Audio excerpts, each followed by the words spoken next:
Greetings, world! Us hairy game lords this evening have been venturing into Space Lion. From Solace Games Studio. What did we think? This prototype?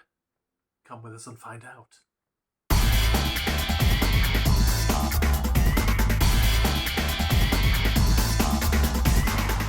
Slightly Billy James here. So, Space Lion.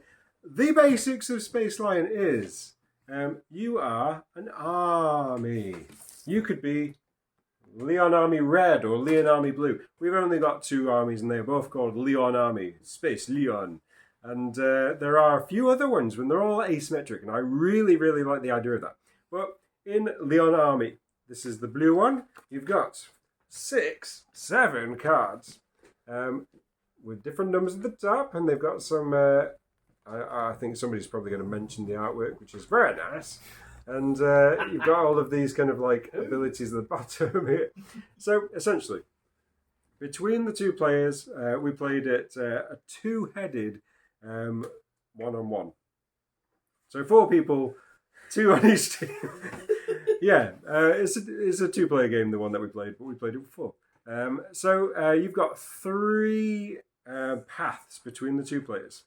And you are going to be playing down up to 4 of your cards on those paths. You could leave a path empty if you really wanted to, but you don't want to do that. You want to get some cards down. So you might be like, I'm going to put this one face down here. I'm going to put this one face down here. And I'm going to put these 2 face down here. And then you've got an opportunity to activate a special battle planning power. And for the Leon Army, that means that you can get out 3 extra troops, which is nice. And then you reveal your cards, and you basically total up who's got the most points. But it actually goes further than that, because the person with the tiny, tiny hat, look at me wearing the tiny hat. In fact, if I put it there we go. The person wearing the gigantic hat gets to choose which of the lanes activates first, which is really important because some of the powers are great for taking down other ones. I think one of my favourite ones was the Hacker. So the Hacker here is worth only 1 point, but gives the ability to knock out the power of these beasties here. And Andrew and I, the double-headed monster that we are, use this to full effect to decimate Pete and Dave's incredibly strong forces and take the victory. How did we take the victory? We, first of all, we damaged the lanes. Whoa, damage! And then we destroyed the lanes, and then we took away all of their life. And that is the game. It probably played in half an hour, including a teach, which is pretty good for us. Pretty good.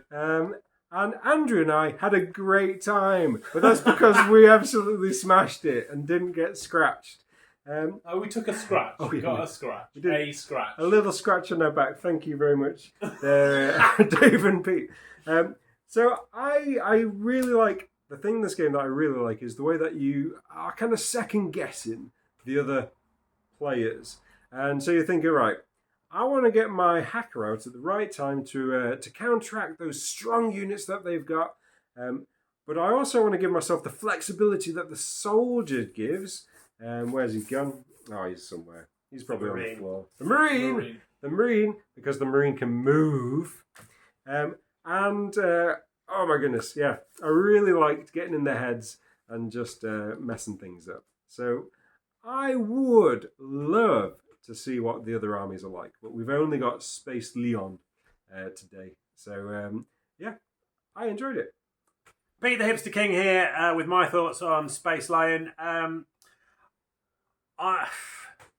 lost, and we were absolutely decimated, Dave and I, and that never feels good. Let's be honest. Who likes absolute? We damaged one of their bases. They damaged and destroyed 3 of our bases and cleared off all our HP. And in the same game, we managed to do 1 piece of damage to them, which is, you can't really lose in a worse way. Well, only one. There's only one step worse than that, which would have not done any damage at all. So kind of at the end of a game like that, you're thinking, right, what did we do wrong? Because we clearly played this horrendously in comparison to how James and Ange. I looked. Ange looked at the cards, loved the artwork. But it's that, I guess, the bit for me that I would like to play a few more games and just see how much of this is that kind of. There is strategy, obviously, but you don't know where your opponents are placing their cards. There's an element of guesswork and second guessing, and I'm not sure how strategic it was. I just don't know. James will argue, rightly so, I'm sure, that it was very strategic and he was brilliant at it. And he was. You can't argue with that. However, I don't know how much of this is strategy and how much is luck. It's really difficult to know. One of the things I really liked, which we both used, I think James got this card out one stage before we did. Is the ability of one of the cards, the worker, who's your weakest card, at 0 strength, allows you to level up your cards. So basically, this is a really important theme in at least the Leon army, is that you have 2 sets of cards. You have your level 1 and your level 2 cards. And you can level up and start bringing in some of those level 2 cards that have additional effects along with the base effect of the level 1 card.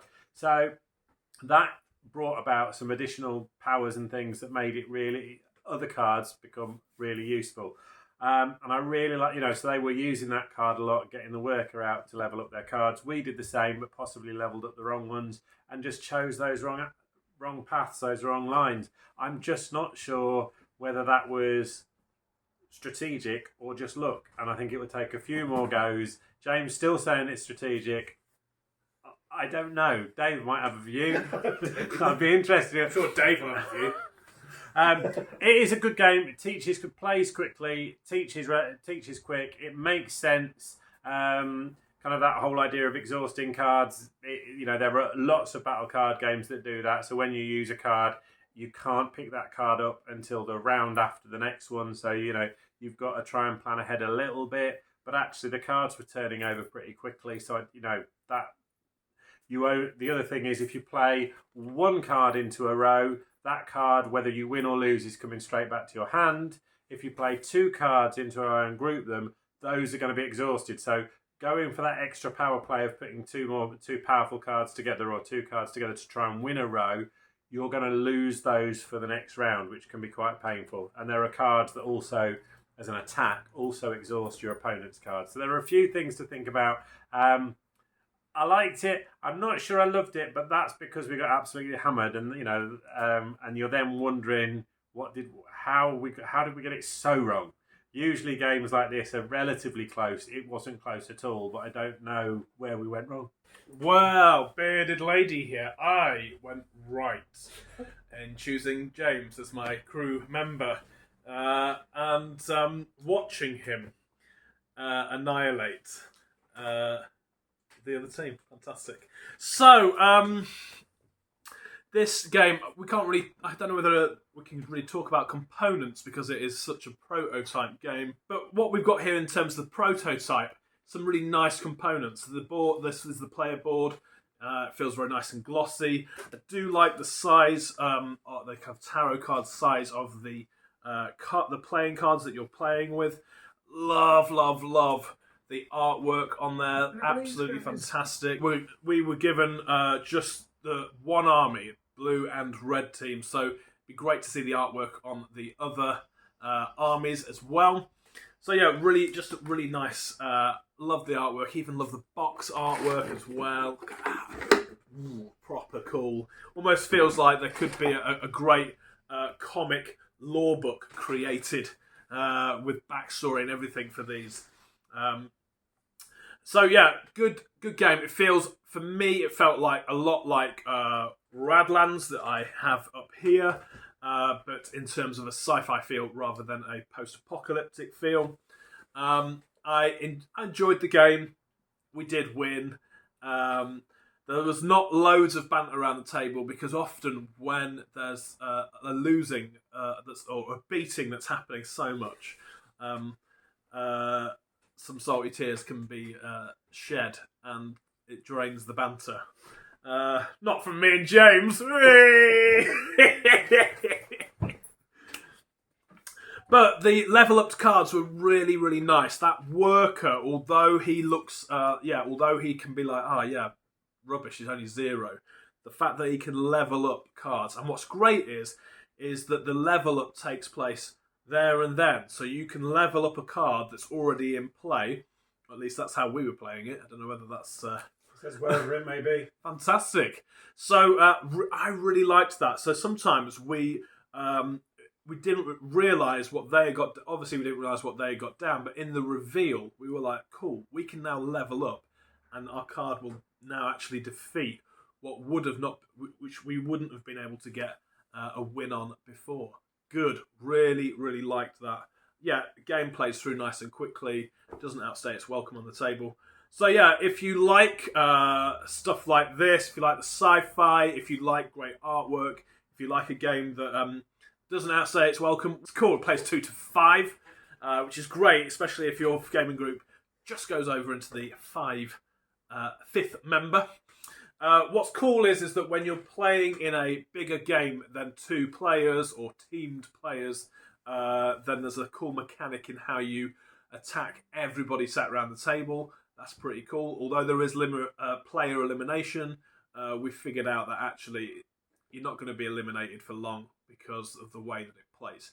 So, nice. Looks good. Check it out. Hi, David Gray. Now, I was led to inglorious defeat by Pete the Hipster King. Won't make that mistake again. Let's be honest, Dave. You were picking most of the cards. Yeah, you were. I was a little bit like Ange. Second round, you were like, "Give me the rule book." Would have helped if I'd listened to the rules, or Pete had read them. Had to check a couple of the rules. Coming up now. So being shared. Had to check a couple of the rules by the second turn. Turns out we were playing it wrong. But hey, you know, no salty tears here at all. So if you like the sort of whole battle card game genre, there's probably quite a lot to enjoy here. It's also not one of the more deeply complicated ones, you know, the kind of thing with a rule book sort of that thick, and then a supplement that thick, and then an extra set of cards with a rule book that thick, and you haven't got a clue what's going on. It is quite straightforward. I'm not entirely sure how tactical it is, because every single time James looked out with his hacker, who is grotesquely overpowered with his power of 1, but makes you power 0. And I'm fairly sure either he had like a mirror over there behind us, or this game was incredibly luck-based, and that's why we lost. I'm in your head, Dave. Could go either way, not entirely sure. But yeah, nice and easy to pick up, nice and easy to play. I think, especially with more people, there's going to be more tactics on what cards you're actually playing, where you're going. And I think if you actually, this is probably actually what James did, was he probably paid attention to what we played the turn before, so he knew what was in our hand, whereas we were just playing stuff. That could be it. Pay attention to what your opponents played the turn before, because then you'll know what they've got in their hand and what they haven't got in their hand, and then you'll win. Top tip from Dave there.